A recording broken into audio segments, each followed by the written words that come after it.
Seja bem-vindo a mais um episódio do podcast Miguel Sousa Tavares de Viva Voz. Tome nota que esta semana a vingança serve-se fria, a coerência prova-se quente. Temos muito para conversar, venha daí, eu sou a Paula Santos.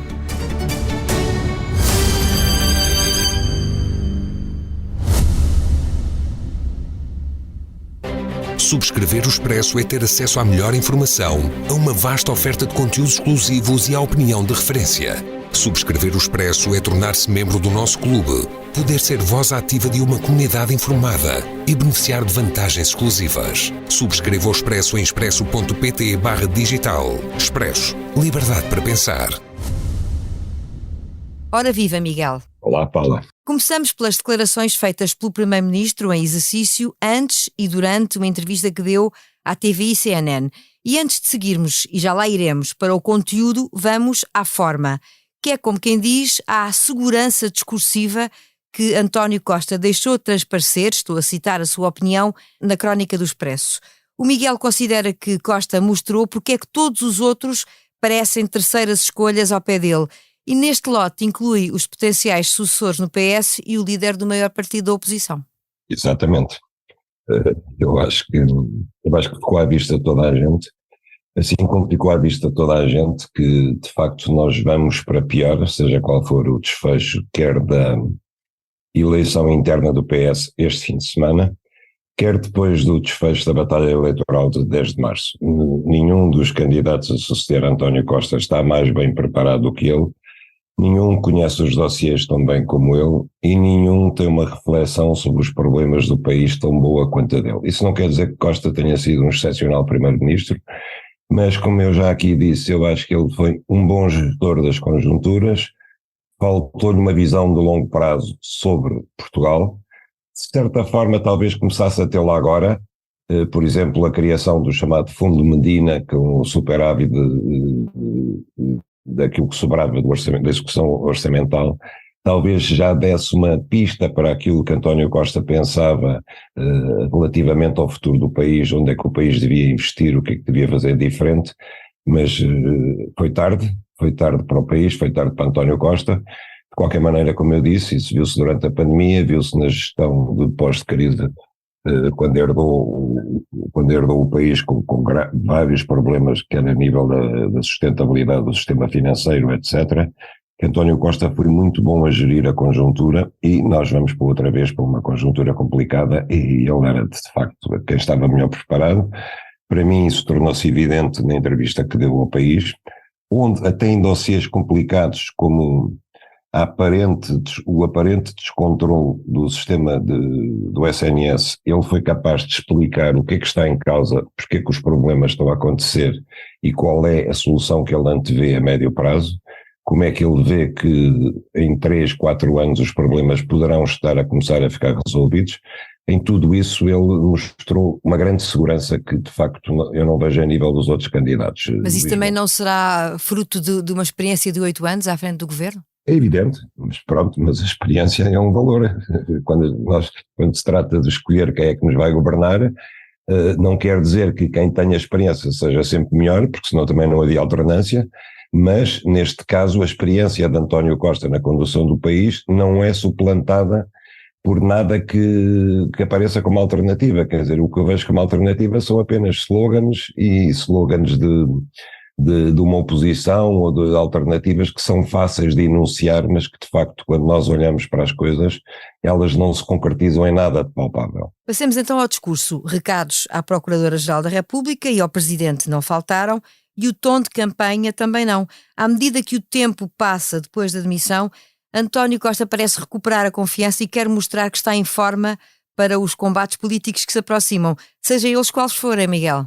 Eu não estou tão convencido que ele se vá meter abertamente na luta política diária ou constante. Não sei bem quais serão os planos de António Costa, ele disse apenas que era advogado, também disse que não se estava a ver a regressar à advocacia que se faz hoje em dia, mas não me parece que António Costa se vá desgastar na política concreta ou dentro do PS, quer o PS seja governo, quer seja oposição, onde faria o papel de uma espécie de fantasma do Partido Socialista, uma espécie de, não seria propriamente um Passos Coelho do Partido Socialista, seria mais do que isso, seria uma espécie de governo de sombra do próprio Partido Socialista, e isso seria desgastante para o Partido Socialista, seria desgastante para ele próprio.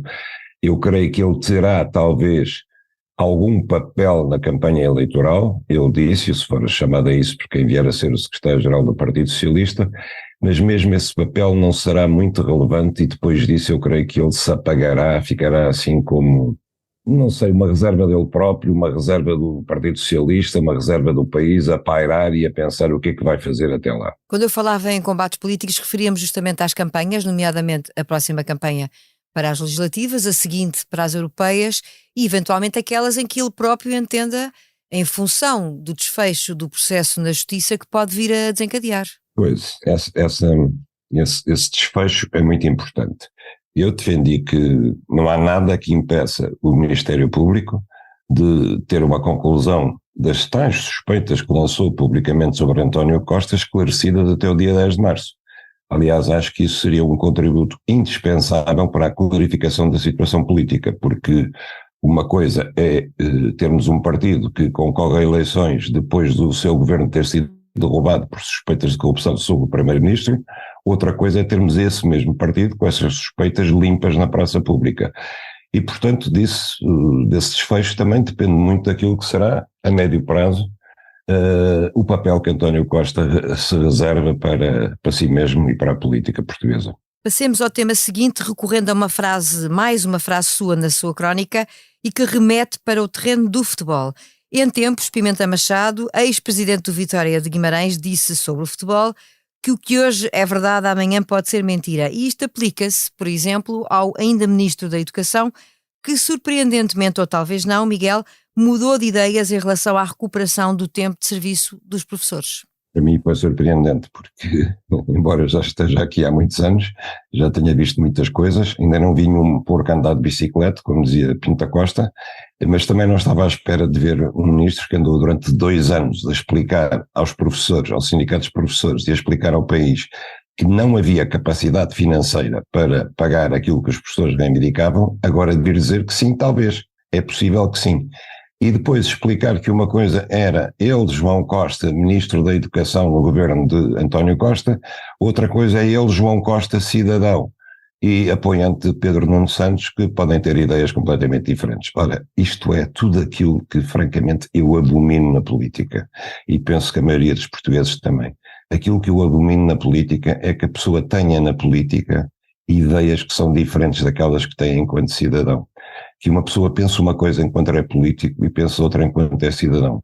Que o próprio Pedro Nuno Santos, no Parlamento, enquanto deputado, vote contra a recuperação da contagem de tempo de serviço integral dos professores e depois venha dizer cá fora que apenas o fez pela disciplina de voto, porque ele está de acordo com o que os professores querem.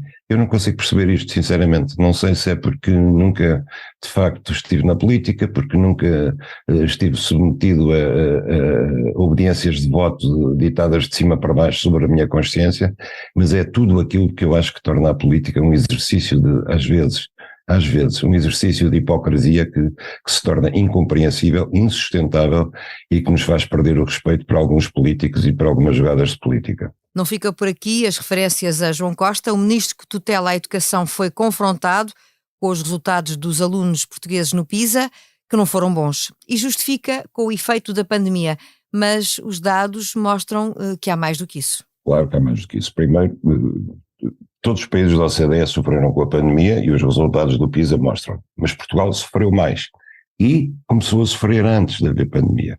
E, portanto, a desculpa não colhe, porque nós começámos a cair antes de haver pandemia, caímos mais que os outros durante a pandemia e continuamos a cair depois da pandemia. Portanto, as razões vão ter que ser procuradas algures e o próprio relatório diz quais são as razões.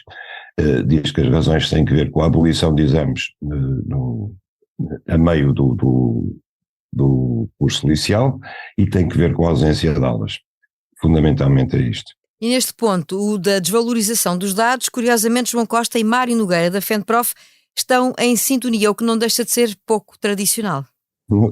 Para mim não, Paula, porque eu acho há muitos anos que quem determina a política de educação é a FENPROF. Quem em Portugal tem determinado a política de educação e não apenas as condições de trabalho dos professores, que é a sua função, é o sindicato FENPROF.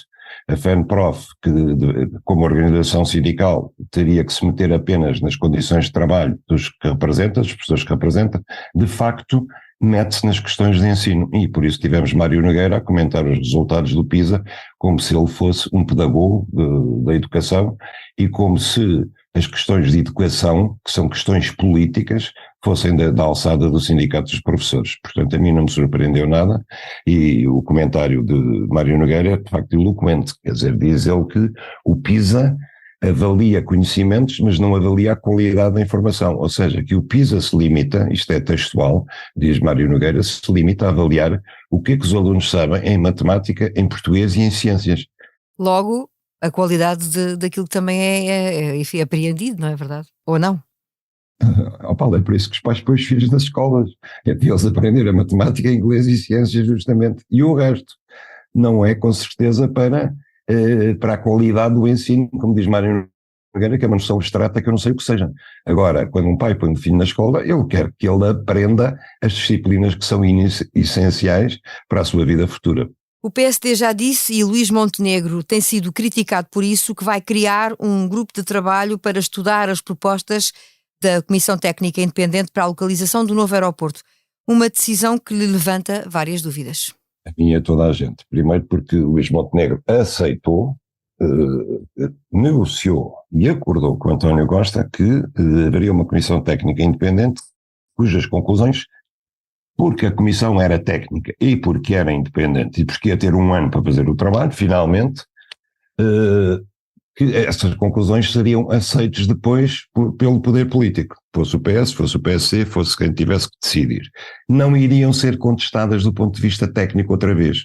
E é isso que o Luís Montenegro fez quando vai criar um grupinho, uma grupeta de trabalho para analisar do ponto de vista técnico, do ponto de vista profissional, o trabalho que foi feito por uma comissão de variadíssimos membros que recorreu a uma quantidade de estudos de técnicos profissionais, de técnicos competentes, os mais competentes na matéria, e a grupeta do PSD vai ver se eles trabalharam bem e vai chegar à sua opinião.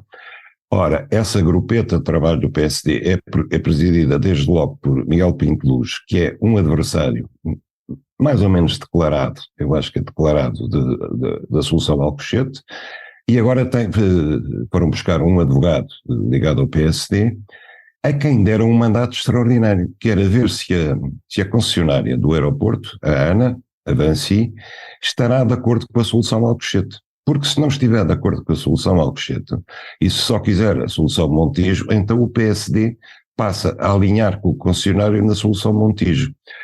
Já sabemos que José Luís Arnaud, que é o presidente da ANA, já o declarou, que a Vinci não quer Alcochete, porque Alcochete é muito caro. A Vinci quer o Montijo, que custa 10 vezes menos que Alcochete, no mínimo.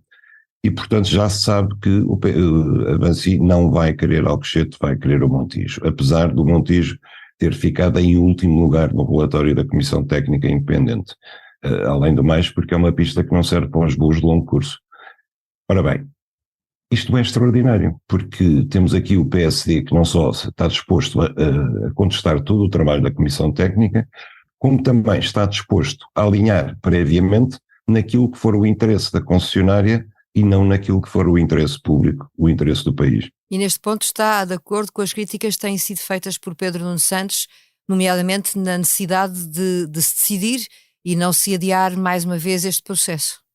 Esse é o mínimo, quer dizer, o processo agora vai ser, pelo lado do PSD, vai-se adiar mais 3 meses, mas isso nem é tanto a questão da pressa, da urgência, é sobretudo a metodologia, quer dizer, o PSD, esta metodologia que escolheu não faz sentido de espécie nenhum e leva a grandes desconfianças, quer dizer, parece que o PSD que já tinha grandes elementos preponderantes do PSD já tinham manifestado uma, para mim, suspeita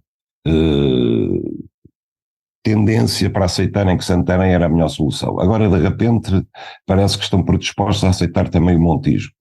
há qualquer coisa em relação ao Alcochete que eles não gostam, de facto. Gostam de Santarém, gostam do Montijo, que foram duas das soluções que a Comissão Técnica Independente votou como sendo as piores, mas não querem Alcochete. E há aqui qualquer coisa de estranho que começa a levantar, de facto, a suspeita de que há outros interesses envolvidos. Isto para quem quer ser um partido de governo, já a seguir. Para quem vem, diz que vem em nome da transparência, para instalar um clima completamente diferente dos casos e casinhos do governo PS, eu acho que é um mau começo. A semana parecia perdida para a COP28, acabou por se salvar com um acordo onde se conseguiu ir até onde foi possível. Não terá sido ideal, mas aponta para 2050 a meta da neutralidade carbónica. Estamos perante um feito histórico ou mais uma oportunidade, pelo menos ameaçada, Miguel? Bom, houve duas coisas boas. Uma foi a criação do Fundo de Compensação a favor dos países do terceiro mundo, desde que esse fundo, de facto, venha a ter dinheiro. Ele prevê ter 100 mil milhões de euros por ano. Neste momento, com as doações que já foram anunciadas, tem 800 milhões e não 100 mil milhões. Portugal, por exemplo, contribuiu com 5 milhões de euros, o que é uma anedota. Por outro lado, também positivamente foi a declaração subscrita por 150 e tal países de que vão triplicar até 2050 o recurso a energias renováveis. Depois, o ponto mais controverso era a questão da utilização, extração e produção de energia a partir de combustíveis fósseis. Aí havia duas posições em confronto, a dos produtores de petróleo e combustíveis fósseis e da Europa e Estados Unidos e os países insulares que estão à beira de desaparecerem com a subida do nível das águas motivada pelo aquecimento global.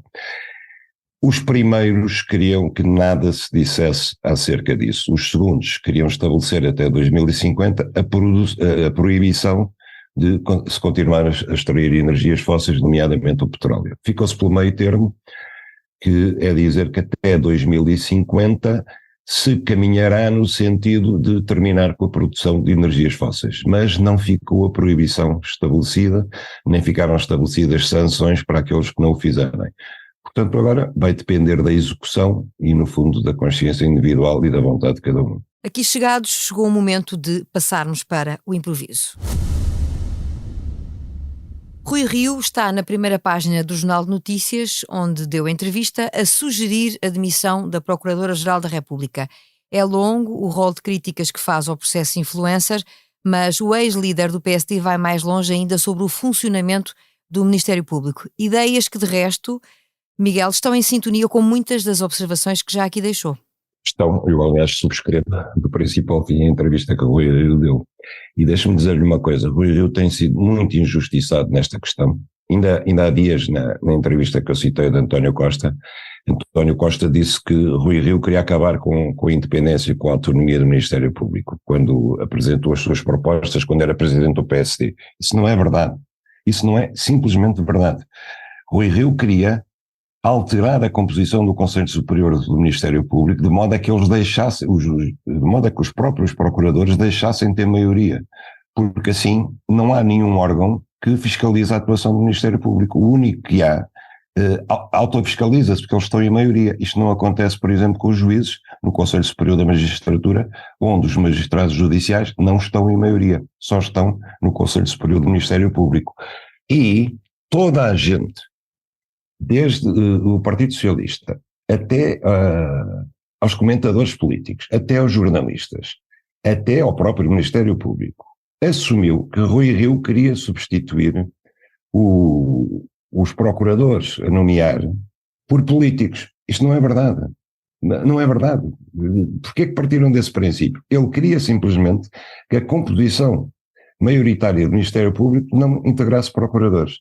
Portanto, temos aqui nesta entrevista que o Rui Rio diz aquilo com que eu concordo perfeitamente, que de facto o Ministério Público violou a Operação Influencer, violou o princípio da separação de poderes, porque derrubou um governo sem ter motivos para tal, sem ter fundadas suspeitas que o justificassem e que, consequentemente, a Procuradora-Geral da República devia se demitir, devia abandonar o cargo.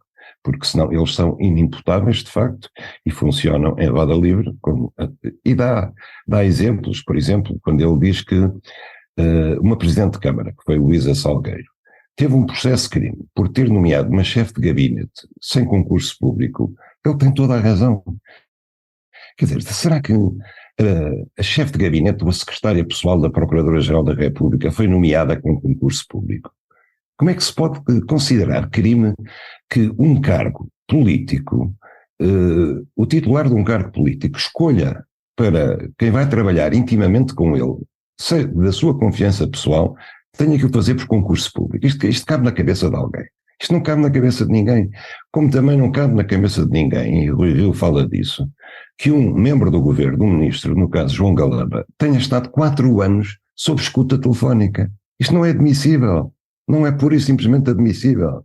E se de facto as pessoas não têm, como ele diz, não há coragem política para enfrentar isto, perdeu-se a oportunidade no governo dele, quando ele propôs um pacto sobre a justiça, onde estas coisas, estas e outras fossem consideradas, nós estamos nas mãos do Ministério Público.